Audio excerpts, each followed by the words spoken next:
Hey guys, welcome back to my channel. Today, let's talk about backne, buttne, or aka body acne. My name is Dr. Jenny Liu. I'm a board certified dermatologist and welcome back to my YouTube channel. So body acne, something that's actually really common and can be very frustrating. You know, we tend to think of acne predominantly on the face, but many individuals will get it, will also get it, or can just get it alone on their chest, on their back, as well as on the buttocks and thighs. So today I want to spend this video talking about why it happens, how you can treat it, and maybe even ways to minimize and prevent body acne. So why do we break out on our body? In general, when we're talking about breakouts on the body, I like to, as a dermatologist, categorize it into kind of two classes, although treatments and how we manage and prevent are very similar. Number one is true acne, and acne can occur anywhere we have oil glands associated with a hair follicle, right? So it's predominantly on the face, but certainly individuals can get it on their chest, on their back, and on the other parts of our body. Individuals who have a more genetic predisposition to getting, severe acne on their face are more likely to experience it on their body, but certain individuals just tend to have it more and struggle more with body acne and have less of it on the face. So just like regular acne, in addition to the common things that we think about, bacteria, oil production, hormones can also play a role. And I also see a lot of my female patients who will struggle with hormonal acne, and that can occur not just on the face, but body as well. So we know hormones play a role. We know genetics play a role when it comes to real acne. Now, the other thing that we see very commonly on the body is something called folliculitis. And this is, to the untrained eye of a dermatologist in regular,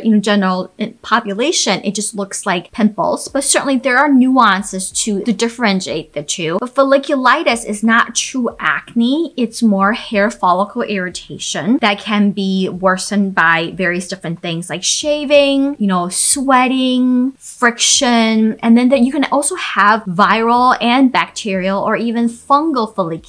Right? You guys have probably heard about that. That can be superimposed on an inflamed hair follicle that is more of an infection. And that can lead to superficial breakouts that look very similar to acne. So in addition to hormones and genetics, we also know that certain things that we do on a regular basis can potentially contribute or cause flare-up of breakouts on the body, whether that's acne or folliculitis. And so sweating can be a big part of it. What happens when we sweat is that the sweat is really like delicious food for the bacteria on our skin. So that bacteria can cause more digest the sweat and lead to more inflammation that can contribute to especially like folliculitis in individuals who like to work out. And on top of that, if they're wearing tight clothing, athletic wear, that friction can be an additional component that can worsen and drive acne. And this is a common kind of thing we see in individuals who have a lot of butt acne or kind of breakouts in their thighs. Often it's from prolonged sitting. There's moisture buildup, there's sweat buildup, you have bacteria. On top of that, if you're wearing a lot of tight clothing, tight pants, leggings, yoga pants, etc., that often can contribute. So you may ask, like, how would I know if I have acne or folliculitis? Well, it may be very subtle and sometimes it's hard to tell. And to the untrained eye of a non-dermatologist, they look the same. I mean, certainly by true definition, acne, there has to be the presence of comedones, so blackheads and whiteheads. And certainly individuals will have that on the body. And folliculitis, because it's more inflammation around the hair follicles, you see more redness around the hair follicles. Sometimes there may be pustules, even nodules. And then, in clinic, we can often culture for bacteria and certain type of bacteria may grow. But really, the take-home message is that when it comes to treating whether it's true acne or folliculitis, often the treatments are very similar. And the lifestyle habits and modifications that I'm going to talk about are going to be very similar in management as well as prevention. So then you may ask, what are the treatments for body acne? So first and foremost, if you have mild body acne, I think it's very appropriate to just try over-the-counter products. A lot of great products available, especially if you don't have access to a dermatologist readily. However, really want to make sure that if you have pretty bad body acne and or you're already getting scars, especially if you are getting or prone to what's called hypertrophic or keloid scars, this is where I really highly recommend recommend and encourage you to see a dermatologist. I have seen very devastating raised keloid scars on the body from extensive severe body acne. And unfortunately, parts of our body like the chest and upper back is an area that is more prone to developing hypertrophic scars. And certainly if you are already more inclined to get them and have a history of hypertrophic scars, then definitely you can get pretty extensive severe scarring from your acne. So please, please, please see your dermatologist if you have already experiencing that, or you have a severe acne that's just not responding to topical therapy from drugstores. So how we treat body acne and folliculitis is very similar to how we treat facial acne. So the ingredients are very familiar. You guys know them. Salicylic acid, benzoyl peroxide, and topical retinoids, namely Adapalene. It's just a matter of how to use them and like when you should use them. So first and foremost, I love benzoyl peroxide cleansers for these instances because number one, it's very easy to use and it's something that is great for treatment as well as prevention, and for the most part, well tolerated by most individuals. And I find that for the body skin is a little more resilient, less sensitive than facial skin. Here, I recommend just going with the cheapest, most affordable bang for your buck benzoyl peroxide cleanser, so that way you can, a bottle can go a long ways, because certainly you can go through them pretty quickly depending on, your body size, right? And for the body area, you're using a much larger amount than compared to your face. So some of my favorite ones are the Panoxo one that's like around $9 to $10, 10% benzoyl peroxide, as well as this Clean and Clear one that's 10%. So the key is, regardless which brand, you want to make sure you're leaving it on for at least 2 to 5 minutes to allow it to work, and then rinse off. And you can use this on your chest, on your body, on your thighs, on your buttock. Just make sure to rinse off. And so that would be a great start. So using this as your cleanser, medicated cleanser in the shower once daily. And it's a great way to also say throw it in your gym bag and use that to wash off the sweat that you may have, accumulated from your exercise, right? So, but using it once a day is a great way to start. And then depending on the severity, but this is where a topical retinoid, not a surprise, right, is where it's going to be helpful, especially if you have a lot of clogged pores and then kind of the superficial acne and post-acne marks. Again, here, I highly recommend going with Adapalene. Unless you have just post-acne marks, most of the other cosmeceutical retinoids for anti-aging is not going to work. So retinoids, again, you would apply very similarly, and I just have one from La Roche-Posay that I've talked about in the past, but you want to apply it similarly, right? So about, a pea-sized amount-ish, maybe a little bit bigger, depending on the surface area. But again, here, this is where your body skin tends to be a little more resilient than your facial skin. So use it where you need it. If you do have it in the groin folds or in your upper thighs, I would just recommend being mindful of starting it off there, just because skin fold on skin fold tends to be more sensitive area. So this is where you could potentially develop irritation more readily. And then lastly, make sure you moisturize. A body moisturizer can be very helpful and should be a part of your acne regimen, regardless if you're treating facial acne or body acne. So this is where, for individuals who are more prone to body acne, you may find that a thicker moisturizer, because of, like, say, maybe the activities you do or the clothing that you wear, could just lead to more irritation. So this is where going with a moisturizer that works best for you. But certainly there are a few that I really like that's lightweight, that is great at helping with supporting your skin barrier. So one is from Cetaphil. This one, their moisturizing lotion, which is comes in a pump. It's a light lotion, but it's actually very nourishing, but it's not super heavy or rich. So I actually really love this one for the summertime for my skin. Similarly, CeraVe, their moisturizing lotion is a great one. So is Vanacream's moisturizing lotion,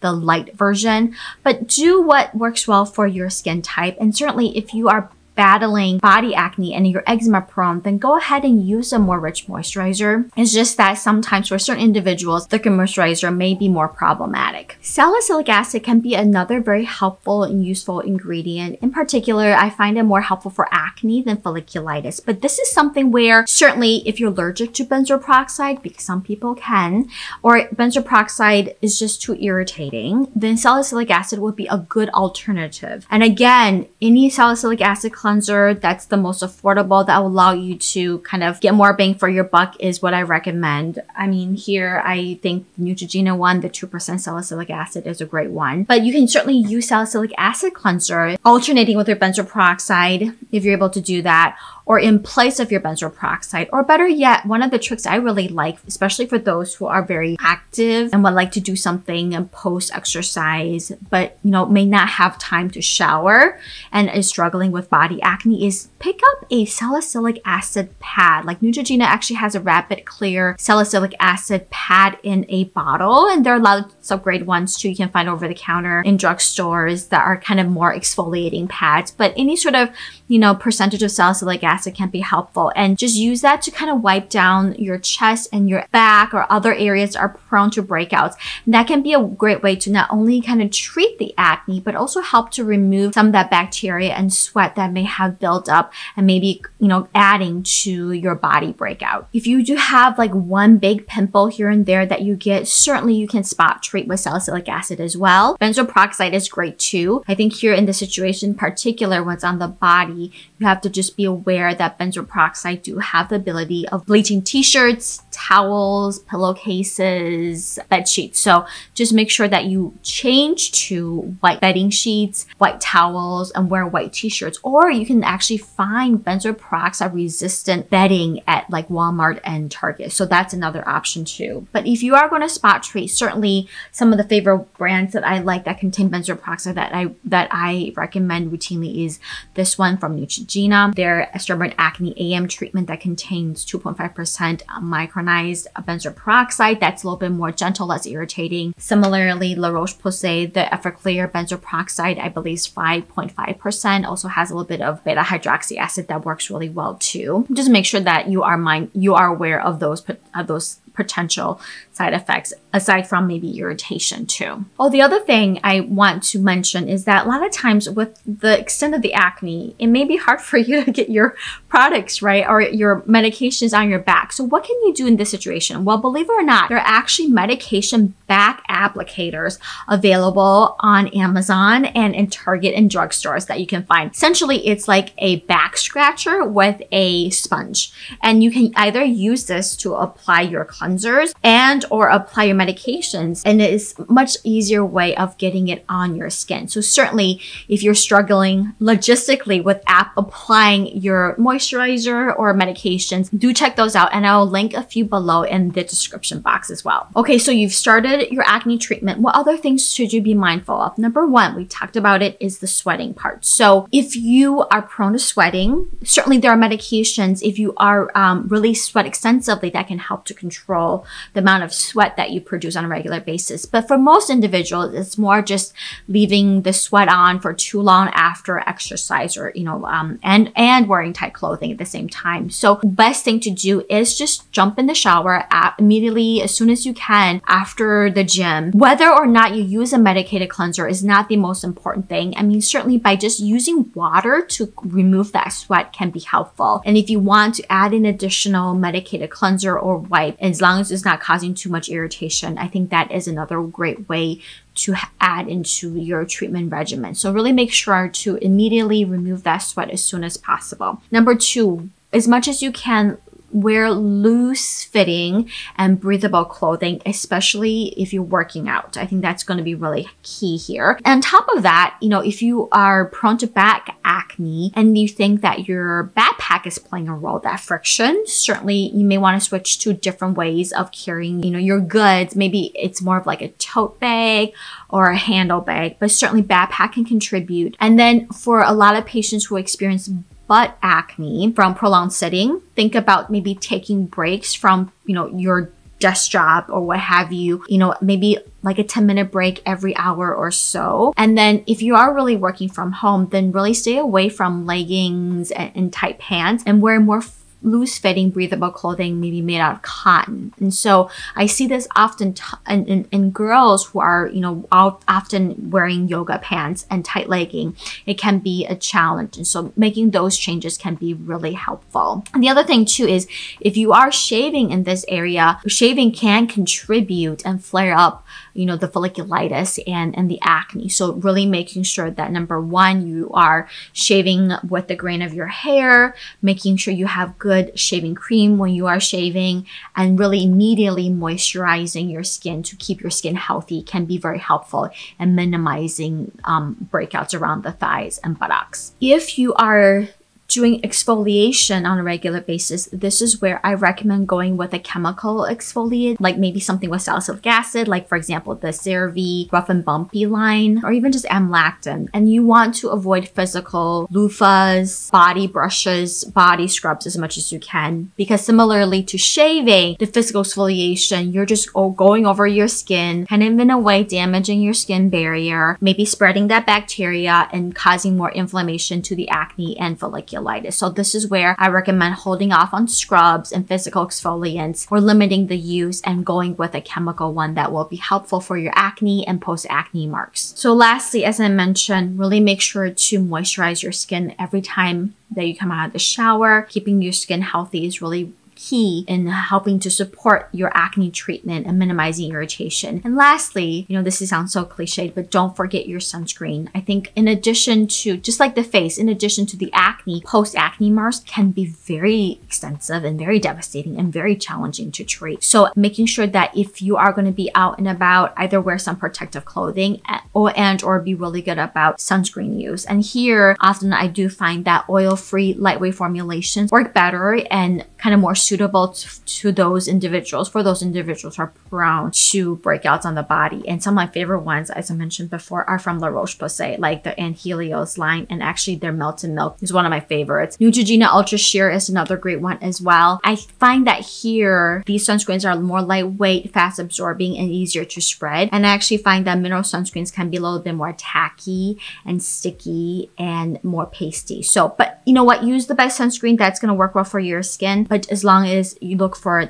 ones that are oil-free and non-comedogenic. So if you have tried these products, change up with how you take care of your skin, and you're still not getting better, this is where you will need to see a dermatologist. In certain cases, when it's more severe, often courses of antibiotics and or even oral Accutane are often necessary. And the other thing too is see a dermatologist, because maybe you actually don't have true bacterial folliculitis or acne, and it may be what we call pittosporum folliculitis, or what's known as fungal acne, and those are treated very differently, often with oral medications. Sometimes topical antifungal shampoos can be helpful in mild cases, but often because the yeast is deeper in your hair follicle, they are, number one, harder to diagnose, but two, just a little bit more challenging to treat. So this is where seeing dermatologists to make sure that you're properly treating the condition is really going to be key, especially if you're prone to scarring. All right, guys, so that's all I have for you on how to manage, treat, and prevent body acne. I hope you found this video helpful. I know that a lot of you often don't have opportunities to see a dermatologist, so I try to make these videos that are more practical, that can be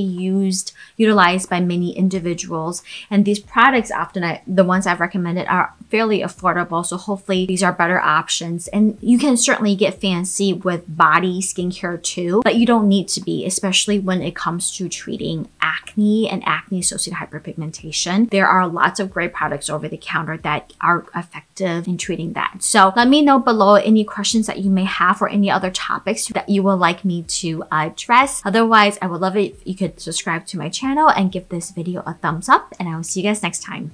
Bye!